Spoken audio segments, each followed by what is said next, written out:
안녕하세요, 유수입니다. 오늘은 생각이 깊고 우아한 사람들의 특징이라는 주제로 함께 하겠습니다. 자기 천성이란 게 있죠.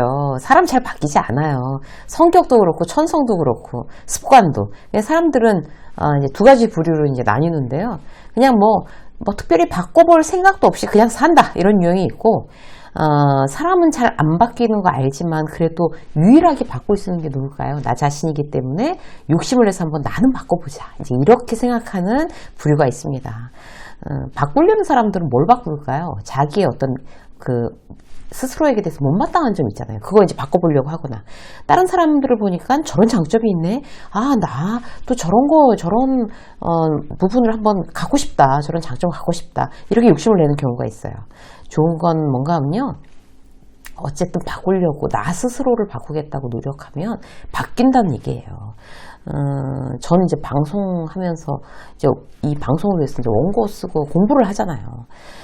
그래서 이제 이름 모를 어떤 독자분들한테 코칭하고, 실제로 이제 1:1 면담하면서 이제 코칭도 하지만, 그렇게 누군가를 코칭하고 강의하면서 조금씩 저 자신도 변하는 것 같아요.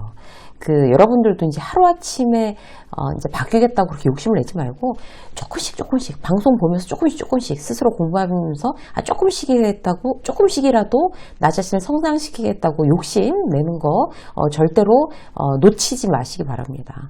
오늘은 이제 생각이 깊은 사람, 참 침착하고 품위가 있다 저 사람, 뭐 이런 사람들의 장점을 배워보는 시간이에요.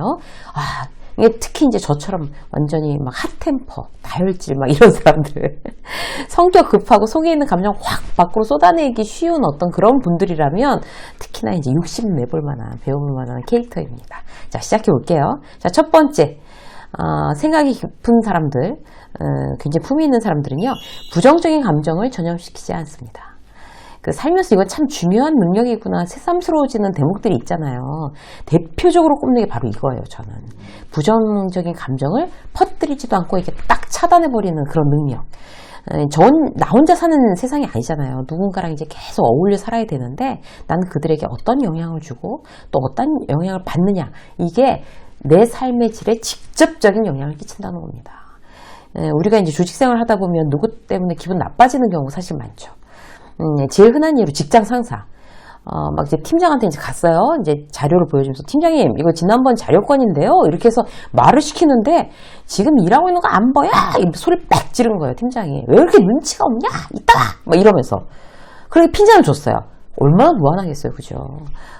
그럴 때 나는 이제 무슨 생각을 해야 될까? 두 가지예요. 내가 저 사람이 지금 일하고 있는데 그걸 미리 관찰하지 못했구나. 내가 센스가 없었네.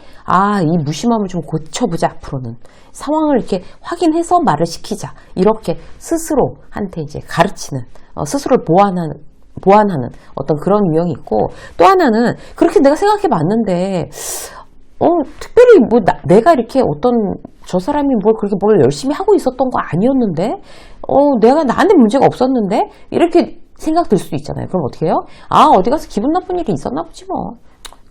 그러고 나서 이제 나한테 그 나쁜 기분이 이제 전염되지 않도록 차단하는 연습을 하셔야 되는 거죠. 사람인데 기분이 상하잖아요. 누가 뭐라고 그러면 내가 잘못한 것도 아닌데. 그러면 다른 사람이나 나 자신에게 전염시키지 않겠다는 내 스스로의 원칙, 오늘 이 방송 보시는 분들은 딱 정하세요. 근데 막 기분이 이미 상했는데, 그 팀장 때문에 후배가 점심 드시러 가시죠 대리님 이라고 하면, 너는 밥 먹으러 회사 오냐? 뭐 이렇게 갑자기 얘한테 화풀이 하는 거, 이거 똑같이 수준 없어지는 거예요. 나쁜 기분 이렇게 딱 전염시키는 거죠. 그러지 않으려고 정신 똑바로 차리는 연습을 해야 돼요, 우리는. 자꾸 하다 보면 이제 익숙해지겠죠? 그리고 남한테 그렇게 전염시키는 것도 안 되는데, 나 스스로한테도 이제 계속 기분 나쁜 일을 이렇게 담고 있으면 안 되는 거죠. 어디 가서 도대체 뺨 맞고 어디 와서 행패야? 이러면서 씩씩거리면서 이제 계속 기분 나빠하는 거. 부글부글 막 하잖아요. 그거 안 하도록 노력해야 되는 거예요. 우리가 이제 누가 이제 밀가루를 우리한테 확 뿌리면 이렇게 털어낼 거 아니에요. 똑같은 거예요. 나쁜 기분을 확 우리한테 던졌으면 털어내는 게 중요해요. 그러기 위해서는 빨리 환기시키는 이제 행동이 중요하죠. 제일 쉬운 방법 뭔가 하면 무조건 몸을 움직이는 거예요. 밀가루처럼 이렇게 나쁜 기분 이렇게 팍팍팍팍 막 털어내는 것처럼. 이렇게 움직이면 진짜 괜찮아져요. 사무실에 나가서 화장실에 가서 막 손도 막 평소에 씻는 것보다 더 공들여서 막 씻고 막 이렇게 스트레칭도 하고 회사 앞 카페에 가서 뭐 이제 커피도 한 잔 사들고 10분 동안 이렇게 빙 돌아가고 다시 사무실에 올라오는 거. 이 정도면 뭐 기분이 훨씬 나아지는 거죠.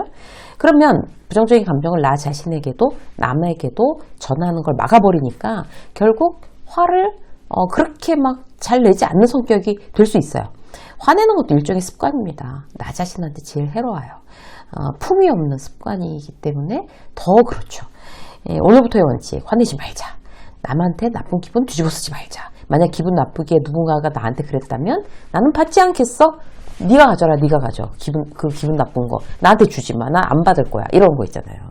그리고 내가 우울할 때 나랑 마주 앉아 있는 사람, 뭐 그 사람한테 뭐 힘들어, 우울해, 되는 것도 없어, 짜증나, 이런 걸 티내지 않도록 주의하는 거. 왜? 그 사람한테도 나의 우울한 기분 전염시키면 안 되니까. 이런 원칙, 결국 나 자신을 지키는 원칙입니다. 자, 두 번째.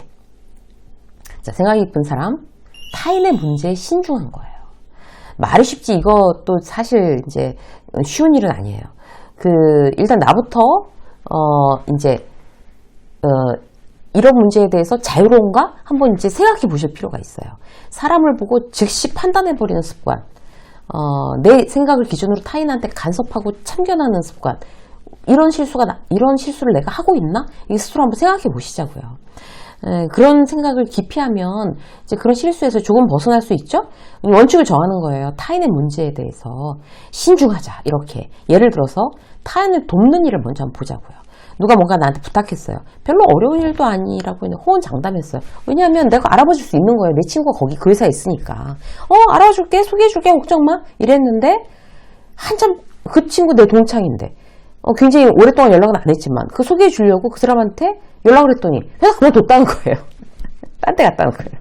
어떡할게요, 이 상황을. 상대는 잔뜩 기대하고 있는데. 그러니까 뻘쭘해서 그냥 모르는 채 그냥 연락도 안 하고 가만히 있었어요. 근데 그쪽에서 먼저 연락 왔어요. 어떻게 됐어요? 이러고. 그게 알아보니까 내 친구가 회사를 그만뒀네? 이렇게 되면 어떻게 돼요? 걔가 거기만 있었어도 바로 그냥 프리패스인데 막 이러면서, 이래 가면서. 약 올리는 것도 아니고. 응? 그러면은 얼마나 상대가 실망하겠어요. 그러고 나는 참 가벼운 사람 되는 거예요. 부탁받았을 때 내가 소개해 줄 수 있는지, 어떨지, 그 자리에서라도, 아니면 내가 장담하지 않는 거죠. 확인해보고, 장담할 수 없어. 확인해봐야 돼. 이렇게.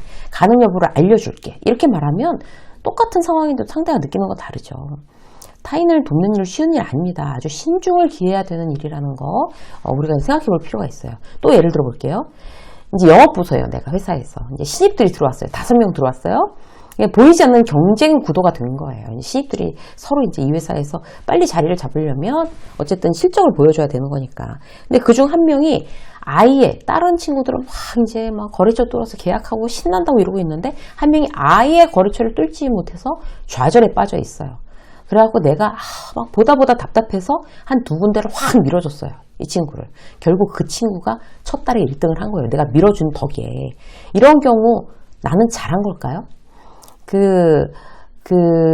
다른 신입들한테는 질투의 대상이 되겠죠. 그 신입이, 1등한 그 신입이. 그리고 나도 별로 좋은 이미지는 아니겠죠. 그 친구는 다음 달 이제 또 만약에 헤맨다면 왜 선배가 또 안 도와주지? 나 이러고 있는데 기대하게 된단 말이에요. 자생력이 점점 떨어지는 거예요. 결국 누구에게도 이익이 되지 않는 도움을 준 겁니다. 예를 또 하나 들어볼게요. 내가 이뻐라 하는 김대리가 이제 집안에 큰일이 생겨서 정신이 하나도 없어요. 그래서 팀장한테 김대리가 이런 집안 사정이 있어서 지금 애가 정신이 완전히 나갔는데 내가 그 일 제가 미팅하고 뭐 하고 계약하고 이러는 일 제가 서포트 하겠습니다. 이렇게 얘기했어요. 근데 문제는 팀장이었어요. 팀장이 너무 입이 가벼운 사람이었어요. 그래갖고 동네방네 김대리 가정사를 막 떠들고 돌아다니는 거예요. 김대리 형제가 돈 사고가 나서 완전히 집이 풍비박산이 났다더라 이러면서 회사에 손이 다 났어요. 나중에 김대리가 그 사실을 알게 됐어요. 근데 내가 그 일은 도와줬지만 그 일을 도와준 김 과장한테 고마워할까요? 자존심은 있는 대로 상했는데 아니 누가 도와달라고 했냐고요. 남의 가정사를 왜 여기저기 그렇게 얘기해가지고 기분 나쁘게 하냐 이거죠. 나는 선의로 한 일이지만 때에 따라서는 나쁜 일이 될 수 있는 대표적인 사례입니다. 그렇기 때문에 누군가를 돕는 거에 아주 신중하자 우리가 결심해야 돼요. 자, 한 가지 더 볼게요. 세 번째, 생각이 깊은 사람은요, 열려있는 거예요. 어디에 열려있을까요? 모든 가능성에, 모든 의견과 정보에 기꺼이 귀를 기울일 줄 아는 나로 스스로 맞는다는 거 참 어려운 일이지만 가치 있는 일입니다. 회사에서 이제 신입이 아이디어를 냈어요. 아주 의욕 충만해서 엉뚱한 비현실적인 그런 아이디어를 낸 거예요. 그러니까 그럴 수 있잖아요. 신입이니까. 이때 선배들의 주요 반응은 어떨까요? 막 픽픽 웃는 거죠. 막 신입이 저런 얘기를 한다 막 이러면서 고개까지 막 절레절레 흔들면서 이런 유형이 있어요. 또 다른 유형은 어떻게 얘기해요? 야, 그게 되면 얼마나 좋겠냐? 그게 다 돈이다. 예산이 있어? 이러면서 막 면박을 줘요. 뭘 알겠어요, 신입이. 의견을 내는 것 자체가 용기인데요. 근데 어떤 선배는 어떻게 해요? 주의 깊게 들어요. 그리고 고개를 이렇게 끄덕여 주는 거예요. 우리는 이미 어떤 그런 프레임에 갇혀서 그런 생각 다 잊어버리고 사는데 깨우쳐줘서 고맙다. 그 아이디어, 자, 누구누구씨, 홍길동씨, 절대 잊어버리지 말고 현실에 맞게 직장 생활하면서 계속 디벨롭 해보는 게 어떨까? 회사 생활 이제 하면 이제 여러 가지로 더 보완해야 될 부분도 생각이 날 거야. 기대할게. 이렇게 어떤 선배가 얘기했어요. 같은 내용을 대하는 선배들의 방식이 이렇게 다릅니다. 수준에 따라서 달라지는 거예요. 여러분은 어떤 선배, 어떤 수준이 되시겠습니까? 이렇게 열려있으면 가장 장점이 바로 융통성이에요. 그러니까 내가 A를 주장했어요. 근데 후배가 반대하는 거예요. 저는 반대입니다. 그러면서 B로 해야 된다는 거죠. 그럴 때 대부분의 선배들은 어쨌든 자기가 의견을 A로 냈으니까 막 A로 막 밀어붙여요. A를 고수해요. 그런데 융통성 있는 사람, 생각이 깊은 선배는요, 어때요? 들어보고, 난 A가 제일 좋다고 생각했는데 그 부분을 내가 생각을 못했네. 듣고 보니 B가 더 유리하네. 당신 의견에 동의. 자, B로 합시다. 흔쾌하게 얘기할 수 있는 사람, 이런 사람이 생각이 깊은 사람이에요. 이게 바로 리더의 품격, 열려있는 리더의 그릇의 크기입니다. 오락가락하라는 게 아니고요. 내가 열려있으면요, 더 좋은 방향, 더 나은 방향으로 초점을 맞추게 되고 당연히 그쪽으로 전진하게 되는 이점을 누릴 수가 있습니다. 유쌤의 직장서 오늘 여기까지 하겠습니다. 고맙습니다.